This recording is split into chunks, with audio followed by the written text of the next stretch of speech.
En préambule,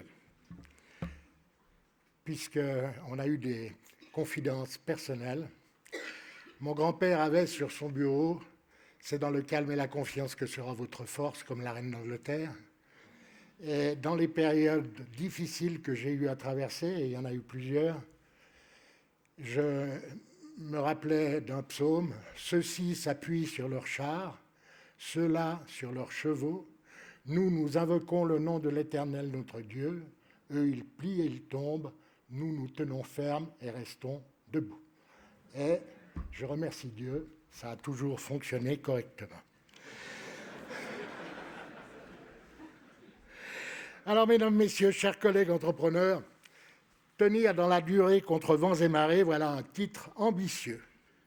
Mais d'abord, permettez-moi de faire un petit tour d'horizon sur ma vision de la situation économique actuelle avant les effets délétères d'une crise pétrolière généralisée. Je trouve que la Suisse reste compétitive malgré la force du franc et le coût de la main-d'œuvre. Les événements géopolitiques dramatiques actuels n'ont pas eu d'influence majeure sur notre fonctionnement. Mais il y a aussi quelques indicateurs avancés, comme une diminution importante des commandes dans différents secteurs industriels. De plus, on constate une augmentation du nombre de faillites d'entreprises, des règlements de factures plus lents, des entreprises dans différents secteurs dont les marges baissent. Ce ne sont pas de bons signaux pour la croissance du PIB 2026 dans notre pays. Mesdames et messieurs, l'économie de notre pays a toujours fait, dans les crises passées, preuve de cette capacité à tenir et à rebondir plus rapidement et mieux que dans d'autres pays. Et je fais le pari qu'il en sera ainsi encore une fois pour sortir de la crise économique due aux problèmes géopolitiques actuels. Parce que, mesdames et messieurs, et on a eu des témoignages ce matin, près de 80% des emplois de notre pays sont créés par des PME souvent familiales. Elles sont agiles, elles sont créatives, elles ont une capacité d'adaptation exceptionnelle. Même si je sais qu'elles vont souffrir, j'ai confiance dans leur capacité à se relever. C'est l'avantage structurel de notre économie, car il y a encore un avantage supplémentaire. Comme on l'a entendu tout à l'heure, ces PME sont tout ce que leurs patrons possèdent et ils ne sont pas prêts à les lâcher, même si c'est compliqué. Eux et leur boîte, c'est à la vie, à la mort. Le propriétaire patron d'une PME a mis tout ce qu'il possède dans son entreprise et s'il échoue, il n'a même pas le droit à des assurances sociales convenables. C'est injuste, mais ça motive.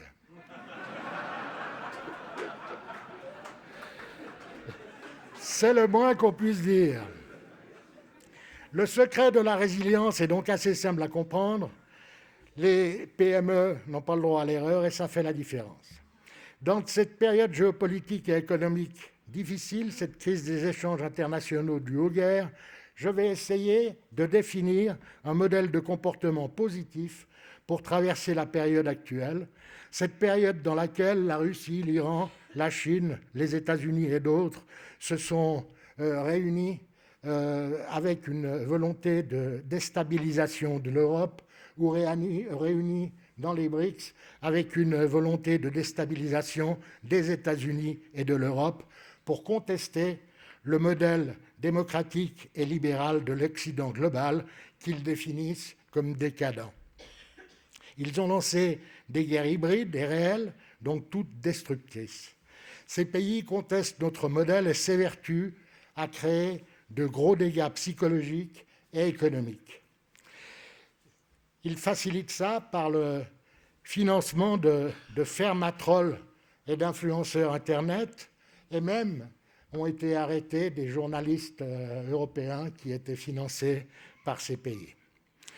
Nous avons, mesdames, messieurs, ces dernières années, pourtant consacré beaucoup de temps au développement des nouvelles technologies, à la croissance des échanges et des richesses par l'amélioration de la productivité du travail et des réformes du mode de production dans tous les domaines, avec deux axes principaux, l'élargissement et la vitesse, ce qui a permis des gains de productivité et de volume et une amélioration réelle des conditions de vie de nos citoyens.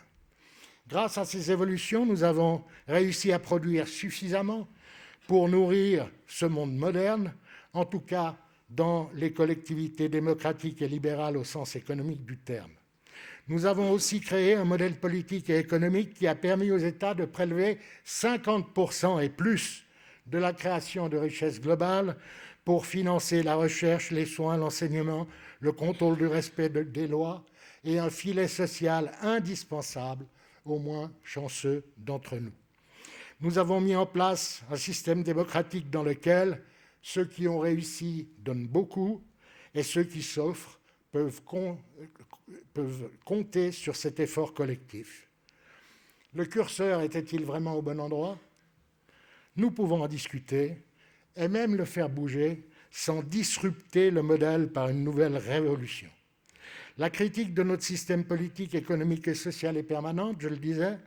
Elle est même assourdissante par la diversité et le nombre des attaques. Nous, citoyens, comprenons mal le monde dans lequel nous vivons. C'est un monde qui semble, d'après toutes ces critiques, marcher sur la tête. On nous dit quotidiennement que tout ce que nous avons réalisé depuis la révolution industrielle est mauvais pour la planète. On nous dit même que tout ce que nous mangeons est mauvais pour notre santé. Ne vaudrait-il pas mieux encourager l'action, louer les entreprises profitables à tous, soutenir les événements rassembleurs et la foi ? Oui, 1000 fois oui, nous n'en prenons malheureusement pas toujours le chemin. Est-ce nouveau ? Jean-François Revel avait très intelligemment écrit dans les années 80, durant la période intense de promotion des valeurs du marxisme et de la révolution communiste jusque dans nos universités, qui a, il serait bon de s'en souvenir, fait plusieurs dizaines de millions de morts sur notre planète, que d'enseigner chaque jour à une civilisation qu'elle ne sera digne d'être défendue qu'à condition de devenir une incarnation d'une justice parfaite, c'est l'inviter à se laisser mourir ou à se laisser asservir. Et que de se donner tort en tout est une démarche qui devient dangereuse lorsqu'elle a pour contrepartie pratique de donner raison à un ou plusieurs ennemis. L'outrance dans la critique constitue donc un bon procédé de propagande politique pour justifier son modèle autoritaire, voire totalitaire, et condamner nos démocraties. Malheureusement, à force d'être répétées, ces outrances finissent par être crues. Et où donc les citoyens de notre société puiseraient-ils des motifs de résistance si on les a convaincus que l'organisation de leur société démocratique, de leur économie libérale, voire même de leur civilisation tout entière, n'est qu'une collection d'échecs et une monstrueuse imposture. On attribue à Malraux la formule suivante : le XXIe siècle sera spirituel ou religieux ou ne sera pas. Il avait précisé que si le siècle prochain, je vous rappelle que c'est celui que nous vivons aujourd'hui, ne trouve pas un type exemplaire de l'homme, ça irait mal.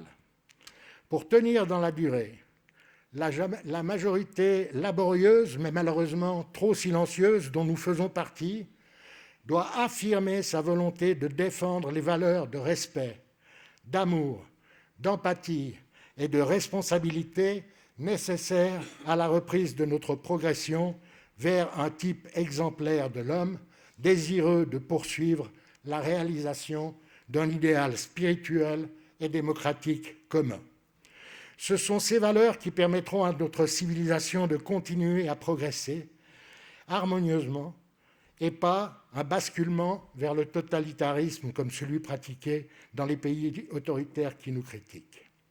Pour Albert Camus, qui s'est exprimé en 1957 lors de la remise de son prix Nobel, je cite : « De nombreuses générations ont cru que leur mission était de refaire le monde. La mienne sait qu'elle ne le refera pas, mais sa tâche est peut-être encore plus grande. elle consiste à empêcher qu'il ne se défasse. Nous avons, mesdames et messieurs, un socle de valeurs communes qui crée un lien entre les intérêts individuels pour lesquels nous, citoyens, sommes prêts à nous engager et les objectifs pertinents, précis et profitables à tous, les citoyens de bonne volonté, des objectifs partagés qui donneront du sens aux efforts personnels et de la force à la stratégie de notre nation pour l'empêcher que notre monde ne se défasse. Il suffirait donc de nous élever au-dessus de la mêlée par la force et la qualité de nos idées, de ne plus jamais penser, parler, écrire, agir pour salir ou détruire, et nous sortirions d'un combat épuisant. Ce sont, à mon sens, les éléments fondamentaux qui permettront de remettre en mouvement une collectivité éprouvée par une crise comme celle que nous traversons vers des réformes comportementales souhaitables pour une évolution profitable à notre civilisation.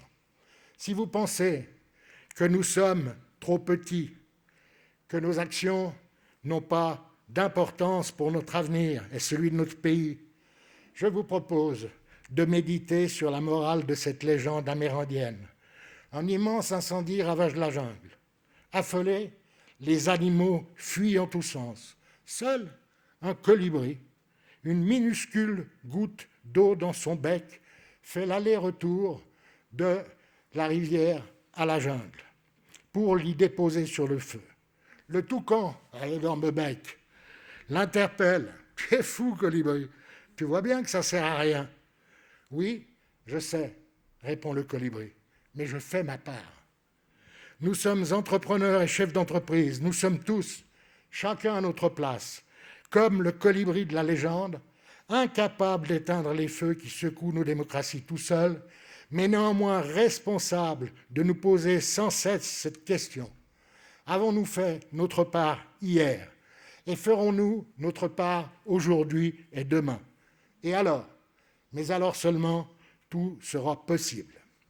Pour faire évoluer notre société libérale et démocratique vers non pas une justice sociale absolue et qui est inaccessible, mais vers un niveau de justice sociale considéré comme acceptable par une large majorité d'entre nous, ce qui en démocratie doit être suffisant, si surtout comme citoyens, nous sommes capables de faire notre part tous les jours.